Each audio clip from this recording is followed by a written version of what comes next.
Olá! Em nossa aula assíncrona de hoje, nós vamos discutir um tema importantíssimo para treinamento, desenvolvimento e educação, que é a aprendizagem em organizações e no trabalho. Você já conhece o conceito de aprendizagem, certo? Mas nesse módulo, nós vamos aprender diferentes formas e possibilidades de enxergar e aplicar esse conceito no contexto organizacional. Vamos lá? Como estudante de psicologia, você possivelmente já se deu conta da importância das mudanças sociais, tanto para a ciência e a atuação psicológica, quanto para o campo específico que é a psicologia organizacional e do trabalho, certo? A área de POD se desenvolveu e se demarcou enquanto área de atuação muito focada nas mudanças sociais e organizacionais. A ideia é que, se a gente for pensar no momento atual, essas mudanças sociais cada vez mais intensificadas e rápidas trazem sempre novas demandas para a aquisição de competências. Sejam demandas tanto para a organização, sejam para os trabalhadores em si. A ideia é que trabalhadores e organizações precisam sempre desenvolver novas competências para se manterem competitivos no mercado. E essas mudanças sociais trouxeram profundas transformações em um elemento que talvez seja tão comum ou tão simples para o público leigo, que é o processo de aprendizagem. Essas mudanças influenciaram fortemente o que a gente aprende e como a gente aprende. Por exemplo, se você for parar para pensar como seus avós, seus bisavós aprendiam alguma coisa, e como a gente aprende hoje? Alguns elementos são comuns, sim. Como a gente fala, por exemplo, da visão tradicional de aprendizagem, que é o foco na repetição de atividades para que a gente possa memorizar e depois reproduzir os comportamentos. Lembra de alguma prova que você já fez no ensino médio que te perguntava o que era aquilo, para você apresentar o conceito? É muito importante. Mas se a gente for pensar no contexto atual, a gente não pode ficar apenas nesse processo de memorização. A gente tem que partir para outras possibilidades, justamente porque a gente está na era do conhecimento, a era da informação, lembra? Então, quando a gente fala do contexto atual, a gente fala de uma visão contemporânea, a ideia é que o foco é sempre em novas maneiras de obter as competências. Então, a gente tem diferentes formas, como aprendizagem à distância, a noção da iniciativa própria de você ir atrás do conhecimento, você aprender fazendo, você interagir com outras pessoas. Então, a gente tem diferentes formas de aprendizado que são cada vez mais exploradas e mais utilizadas no ambiente contemporâneo. E a partir daí a gente tem, como disse a Badia Tchel lá em 2014, processos continuados de construção e reconstrução e integração de saberes. Então a gente está sempre construindo, desconstruindo, reconstruindo e integrando conhecimentos, habilidades e atitudes que são elementos muito importantes para a nossa atuação, seja profissional ou seja no nosso dia a dia enquanto pessoa. Essa noção de construção, reconstrução de conhecimento lembra muito um conceito chamado lifelong learning. Você já ouviu falar dele?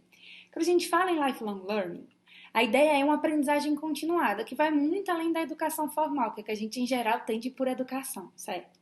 Lifelong Learning traz a ideia de que nunca é tarde para a gente aprender ou desenvolver alguma competência. Eu posso a qualquer hora, a qualquer momento, em qualquer fase da minha vida, buscar aprender coisas novas.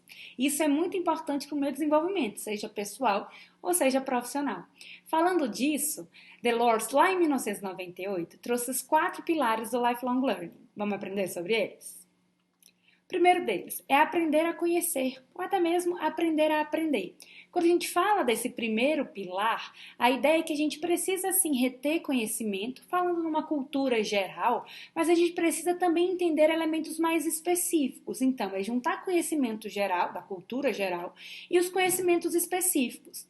Mas a gente também precisa levar em consideração nesse processo de aprender a conhecer, nessa junção de conhecimento, é que a gente precisa considerar a importância do gostar de aprender, ou do me identificar de alguma maneira com aquilo que eu estou aprendendo.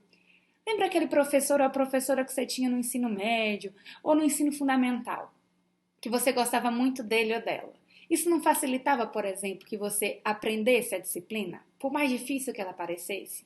Então é essa noção de aprender a conhecer, ou aprender a aprender.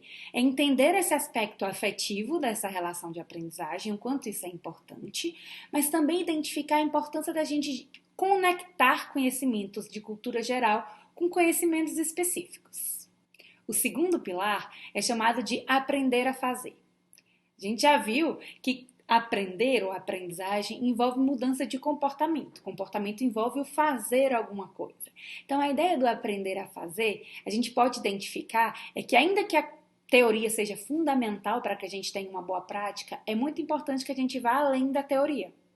Que a gente reforce a nossa atuação a partir desse conhecimento que a gente entendeu, que a gente aprendeu. Então, a noção de aprender a fazer é justamente tornar esse conhecimento um hábito, para que ele esteja na nossa vida ao longo do tempo, que a gente consiga aprender cada vez mais habilidades. O terceiro pilar do Lifelong Learning é aprender a viver com outras pessoas ou aprender a conviver. A ideia é que é muito importante que eu não só tenha conhecimentos técnicos, mas que eu também tenha aquelas soft skills, lembra? A noção de competências comportamentais. Eu preciso também aprender a lidar com outras pessoas. Afinal de contas, é também nessa interação com o outro que meu aprendizado fica reforçado. Eu também preciso entender que lidar com o outro, identificar as suas diferenças, suas singularidades é muito importante para o meu trabalho e para a minha vida enquanto pessoa. Eu posso, por exemplo, identificar que para me tornar um líder numa organização, eu preciso aprender a conviver. Eu preciso aprender a resolver problemas, eu preciso aprender a lidar com conflitos, sejam conflitos positivos ou conflitos negativos. E por último, o quarto pilar do Lifelong Learning é aprender a ser. É uma noção bem ampla quando a gente fala em aprender a ser. Não é apenas obter conhecimento, é usar esse conhecimento também para me desenvolver pessoalmente, para me entender como uma pessoa melhor e estar em constante evolução. Se eu for planejar, pensar em estratégias para fazer com que o meu trabalhador cresça, em relação a conhecimentos, em relação às suas competências, é extremamente importante que a gente considere essa noção de lifelong learning, principalmente quando a gente fala em educação. Lembra que educação envolve praticamente uma filosofia de aprendizagem contínua na organização? Então a gente precisa estimular esses 3 pontos do lifelong learning para que isso se torne uma realidade. E a partir dessa noção de aprendizagem continuada, a ideia é que a educação ela vai ser voltada para a transformação. Não apenas a transformação do sujeito. Sim, pessoas serão impactadas por essa transformação, por essa visão de educação. Mas a gente vai além disso. As organizações também vão ser impactadas, as próprias universidades, a forma de pensar, de trabalhar os conteúdos e a sociedade como um todo vai ser impactada nesse processo. A gente precisa considerar o que a gente já chamou de mundo VUCA, lembra? Aquele mundo que é muito volátil, que as coisas mudam muito rápido, que tem muita incerteza, em que eu não sei basicamente como agir muitas vezes e como é que eu vou buscar esse conhecimento para atuar de maneira eficiente nessa incerteza. É a noção de complexidade. Muitas vezes receita de bolo não vai funcionar, então eu preciso utilizar as minhas competências para melhor atuar em um contexto e a noção também de ambiguidade, que às vezes a gente pode pensar numa série de possibilidades ou interpretar de várias maneiras aquele contexto. E tudo isso precisa ser considerado quando a gente vai atuar numa organização, por exemplo. Então esse mundo VUCA, ele exige da gente aquela necessidade de atualização constante, seja das pessoas, seja das organizações. Então a gente pode pensar que é necessário que o trabalhador tenha uma busca ativa do conhecimento, que ele corra atrás mesmo, que ele queira sempre ser uma pessoa melhor. Mas a gente também precisa considerar que essa não é uma caminhada solitária, que as organizações precisam dar o suporte necessário para que esse trabalhador também vá atrás desse conteúdo, desse conhecimento, dessas habilidades, desses elementos muito importantes para a sua atuação pessoal e profissional. A gente fala muito de conhecimento, de competências, mas como é que a gente define competências? A gente vai ter uma aula específica para trabalhar com competências e gestão por competências, a nossa disciplina, mas é muito importante que nesse momento a gente tenha uma visão básica sobre o assunto. Quando a gente fala em competência, a gente precisa entender que existem diferentes definições para abarcar esse construto, esse fenômeno. A gente pode identificar que existem 2 literaturas básicas quando a gente fala de competências. A primeira é a literatura americana, depois a gente tem a literatura francesa. A literatura americana é a mais comum quando a gente pensa em competências, em geral a mais utilizada. Envolve o conjunto de capacidades humanas que justificam o alto desempenho. Como assim? Essas capacidades humanas costumam ser separadas no que a gente chama de chá. Chá quer dizer conhecimentos, habilidades e atitudes. Quando a gente fala de conhecimento, a gente fala no saber alguma coisa. Seja porque eu escutei alguém falar, seja porque eu li. É a noção teórica, se a gente pode pensar dessa maneira. Eu não coloquei em prática, mas eu conheço, eu já ouvi falar sobre aquilo. Isso é muito importante, mas não é o suficiente para a gente entender uma competência ou para desenvolver uma competência. Além do conhecimento, eu preciso da habilidade. A habilidade é o saber fazer. É pegar aquele conhecimento que eu tenho, aquela questão teórica, e colocar na prática. Saber utilizar aquilo ali para resolver problemas. E por último, a gente também tem uma noção extremamente importante na definição de competências por essa literatura americana, que é a questão de atitude. Atitude não como emitir um comportamento. Lembra que na psicologia cognitiva a gente não fala de atitude como comportamento, certo? A atitude é uma avaliação interna, envolve o querer fazer ou não querer fazer. Então, para desenvolver uma competência, para apresentar uma competência, eu preciso ter o conhecimento, ou seja, eu preciso saber, ter a habilidade, que é o saber fazer, e ter a atitude, que é o querer fazer. Mas nem todo mundo concorda com essa perspectiva de competência enquanto chá. A escola francesa, de uma maneira bem sucinta, apresentando aqui, ela veio após a escola americana e foi uma espécie de resposta a essa visão para dizer que competência não envolve apenas um estoque de conhecimentos, de habilidades, de atitudes. Vai além desse conceito de qualificação. Para a escola francesa, para a literatura francesa, Zarifian trouxe que competências são inteligência prática para situações que se apoiam nos conhecimentos adquiridos. Resumindo, a noção de competência para essa escola francesa não é só ter o conhecimento, habilidade e atitude, é conseguir pegar isso tudo e resolver os problemas que aparecem no meu dia a dia, seja na organização ou seja na vida.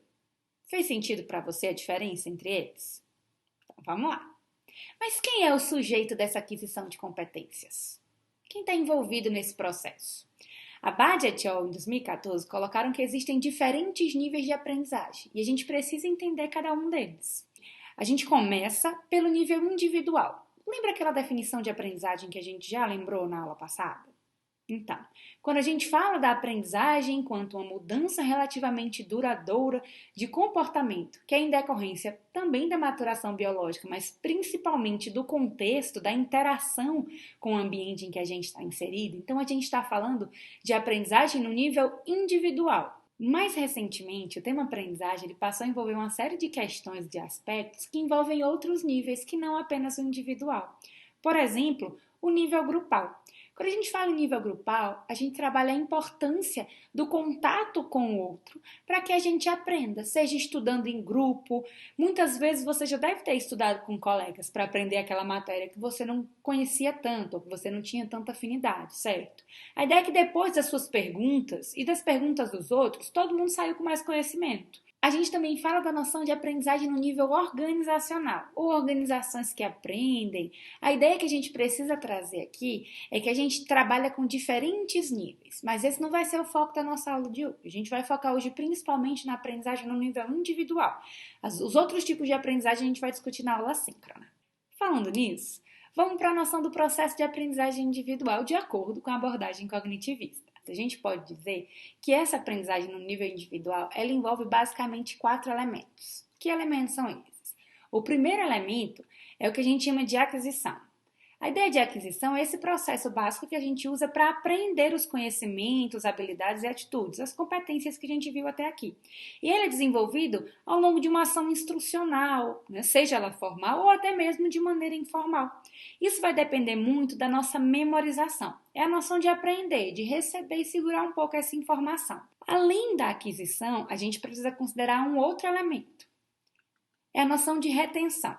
Na aquisição, eu vou receber a informação, mas eu não posso ficar apenas nesse processo. Eu preciso reter, eu preciso segurar essa informação por um tempo. Então, quando a gente fala em retenção, a gente está falando da quantidade de tempo em que as competências, os conhecimentos, as habilidades e as atitudes, e até os próprios comportamentos aprendidos, continuam a ser usados no trabalho. É a noção do armazenamento que a gente tem na memória de longo prazo. Então, eu recebo na aquisição, seguro um pouco. E quando a gente fala em retenção, é por quanto tempo a gente vai segurar esses conhecimentos, essas habilidades, atitudes e os comportamentos que a gente adquiriu a partir dessa aquisição. A generalização ela vai envolver o grau em que esses conhecimentos, habilidades, atitudes e até os comportamentos que a gente adquiriu vão ser exibidos em diferentes contextos e situações daquelas que a gente adquiriu. Pensa que você, no curso de psicologia, aprende uma série de questões, certo? Aprende uma série de elementos em que você vai pensar se ele vai se aplicar em diferentes possibilidades, não só naquele contexto específico em que você aprendeu.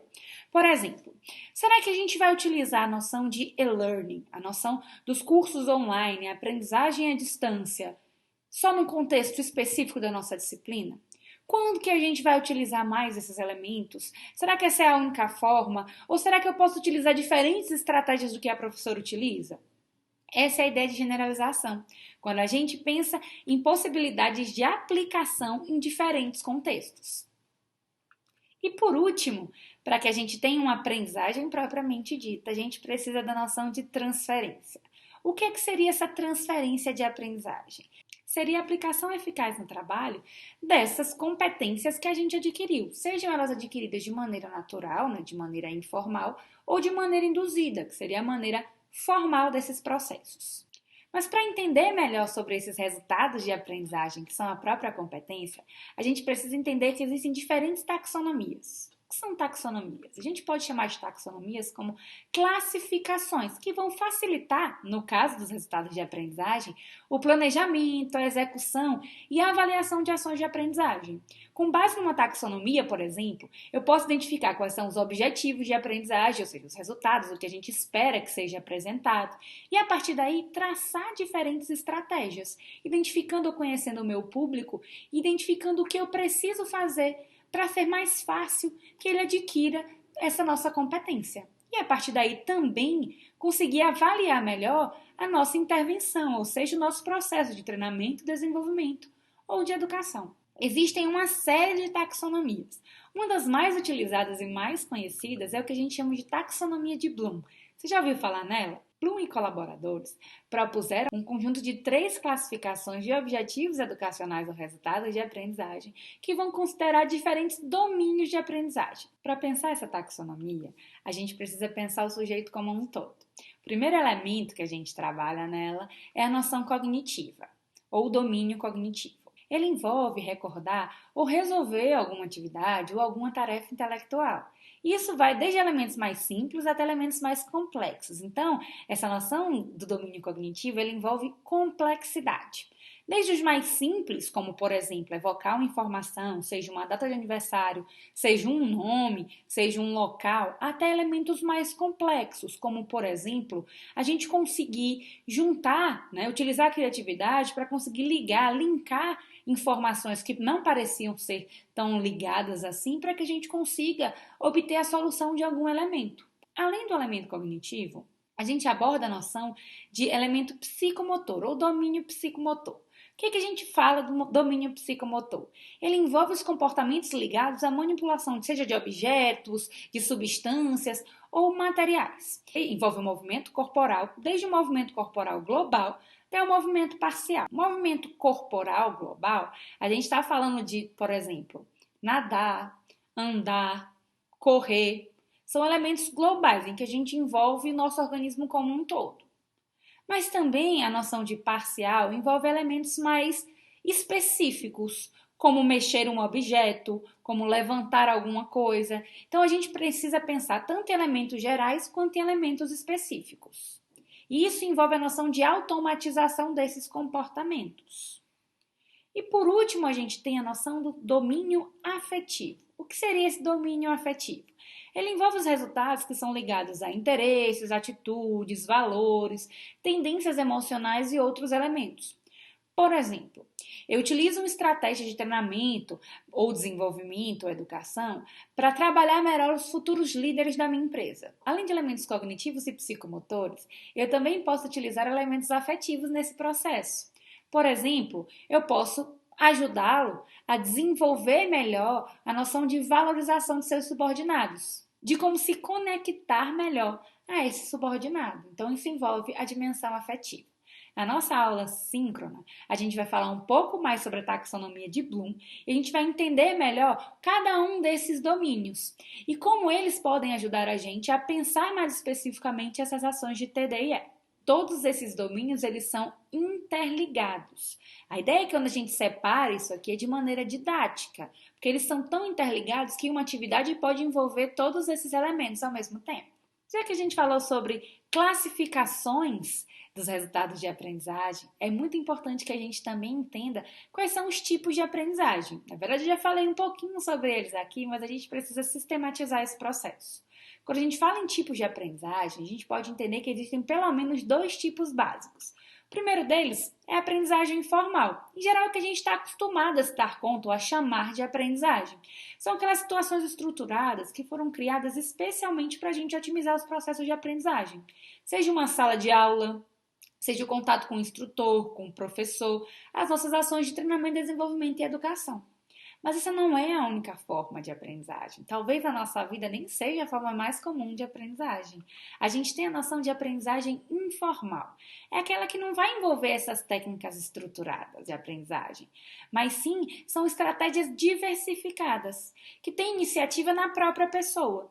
Seja aprendizagem por tentativa e erro, seja imitando um colega, seja observando alguém fazendo alguma coisa, seja pedindo ajuda a outras pessoas, seja buscando ajuda em materiais de leitura ou num tutorial na internet. A gente fala de aprendizagem informal. Mas é importante que você considere o seguinte: se a gente está buscando na empresa inovação e uma diversidade de competências, qual desses 2 tipos de aprendizagem seria o ideal para a gente?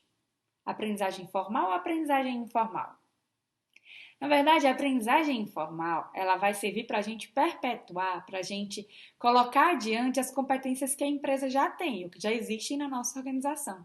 Quando a gente fala de inovar, de diversificar essas competências, o elemento mais estratégico, mais certeiro e assertivo seria a noção de treinamento formal, em que a gente vai estruturar todo o processo de aprendizagem para que a gente consiga ter novas formas de conhecimentos, habilidades e atitudes na nossa organização. Você já se deu conta de como você aprende? Quais são as estratégias que você utiliza para isso? Na verdade, as estratégias de aprendizagem são esses conjuntos de capacidades que a gente aprende ao longo da vida e que a gente adota depois para controlar o nosso próprio processo de aprendizagem. Seja a atenção, seja a memorização, os elementos que a gente viu que estão envolvidos no processo de aprendizagem individual. Na verdade, não há uma melhor ou pior estratégia. O que a gente precisa pensar é que existe a estratégia mais ou menos adequada para aquilo que a gente deseja aprender, ou para a estratégia, a atividade que a gente vai realizar. Então, a gente pode, de acordo com Orr e Allen, lá em 1998, dividir essas estratégias de aprendizagem em alguns tipos básicos. A primeira dessas estratégias que a gente vai abordar aqui são as estratégias cognitivas de aprendizagem. Elas envolvem, por exemplo, a noção de repetição. Pensa quando você está lendo alguma coisa, você precisa aprender algum conteúdo. Você possivelmente fica repetindo aquilo ali na sua cabeça até ela conseguir entrar ali, ok? Ela fixar na sua cabeça. Essa é a noção de repetição. A gente também tem a estratégia de organização. Quando a gente fala em organização, a ideia é pegar uma ideia central daquele conteúdo e a partir daí criar mapas mentais que vão agrupar e vão relacionar alguns elementos que a gente aprendeu. A última estratégia cognitiva de aprendizagem envolve a noção de elaboração. Como assim? A elaboração, ela vai envolver uma reflexão sobre o que a gente aprendeu com conhecimentos que a gente já tinha antes. Então, fazendo essa ligação, a gente tem a noção de elaboração desse conteúdo. Além das estratégias cognitivas, a gente tem as estratégias comportamentais. Estratégias comportamentais, elas envolvem, por exemplo, pedir ajuda a alguém, a um colega, para auxiliar a gente. Ou então ler materiais para que a gente consiga receber essas informações. E também a aplicação prática. Lembra que a aprendizagem envolve mudança de comportamento. Então eu posso colocar em prática aquilo que eu aprendi e isso entra como estratégia comportamental. O último tipo de estratégia que a gente tem, o último conjunto de estratégia que a gente tem, são as estratégias autorregulatórias. A gente está falando, por exemplo, no controle da emoção. Quando a gente se dá conta de que gostar daquela matéria, gostar daquele conteúdo pode ajudar a gente a entender mais. Então, mesmo que eu esteja num momento cansada, que eu não queira olhar aquilo, Controlar essa emoção pode facilitar o meu aprendizado. Também o controle da motivação. Nem sempre a gente vai estar motivado para aprender alguma coisa, certo? Mas quando a gente começa a se dar conta e buscar controlar essa motivação, entender o que motiva a gente, isso também pode ser entendido como estratégia de aprendizagem autorregulatória. E por último, o monitoramento da compreensão. É quando eu vou me dando conta, por exemplo, eu vou analisando e refletindo o meu processo de aprendizagem. O que é que eu preciso melhorar, o que é que está indo bem, e a partir daí eu vou mudando as estratégias. É muito importante que a gente considere esses 3 conjuntos de estratégias de aprendizagem quando a gente vai buscar aprender algum novo conteúdo. Lembra do Lifelong Learning? Então, utilizando esses 3 conjuntos, isso vai ser muito mais fácil para a gente aprender algum elemento. Espero que esse conteúdo tenha ficado claro para você. A gente se encontra na nossa aula síncrona para discutir um pouco mais, aprofundar os conhecimentos e tirar dúvidas. Até lá!